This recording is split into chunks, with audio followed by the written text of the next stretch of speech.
Tunay ngang matindi ang laban na kinakaharap ng bayan ni Juan kontra droga. Sa pinakahuling datos ng Dangerous Drugs Board, nasa 1.7 milyon na ang bilang ng mga Pilipinong gumagamit ng ipinagbabawal na gamot. At kapag nga raw high ang isang tao, may mga bagay siyang nagagawa na talagang kahimtik-hindi.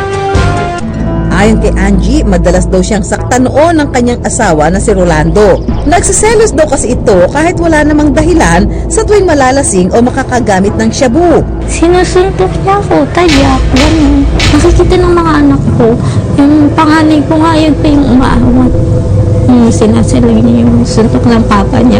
Malaki na yung, kasi laki ko na yung panganay ko eh. Naririnig din daw ng mga kapitbahay ang ginagawang pananakit ni Rolando kay Angie. Pero dahil ayaw nilang manghimasok sa buhay ng may buhay, minabuti na lang nilang manahimik.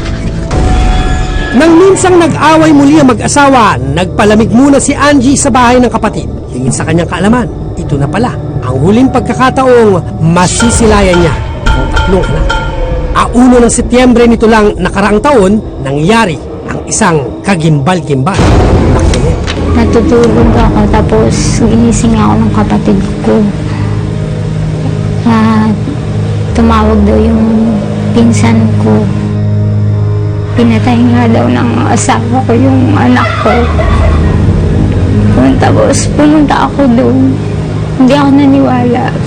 Walang awang pinagsasaksak ni Rolando ang tatlo nilang anak na sina Junel, Junlie at Janelle. Bago mangyari ang krimen, nag-text pa raw si Rolando sa kaanak ng kanyang misis. Ani Rolando, huli na ang lahat. Maging sa panaginip, hindi niya raw patatahimikin si Angie. At sana, mabigyan niya raw ng magandang libing ang mga bata. Di bali kamong itapon siya sa ilog. Kasi may usapang kami.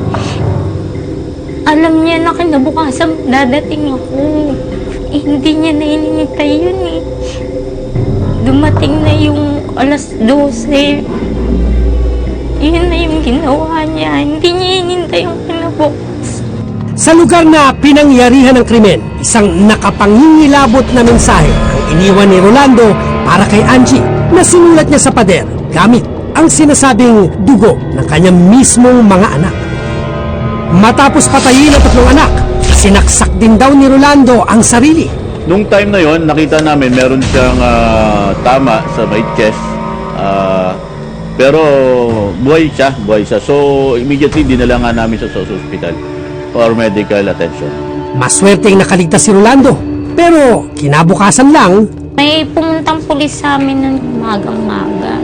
Papaalam lang daw sa akin na patay na nga daw siya. Nagbigti daw.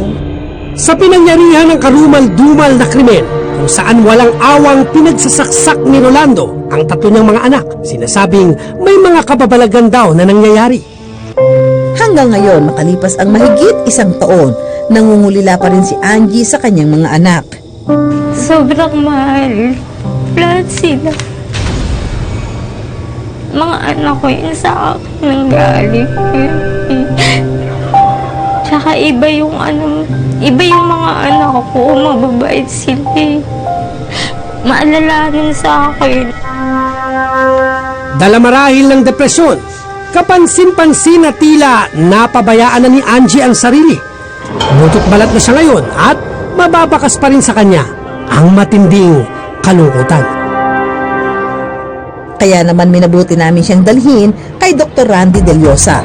Unang-una, dapat ayusin niya yung physical well-being niya. Of course, she has to take care of her sleep, her appetite. She also has to strengthen yung immune system niya dahil nagiging masakitin siya eh. Secondly, ang kailangan niya is emotional health. This can come through counseling.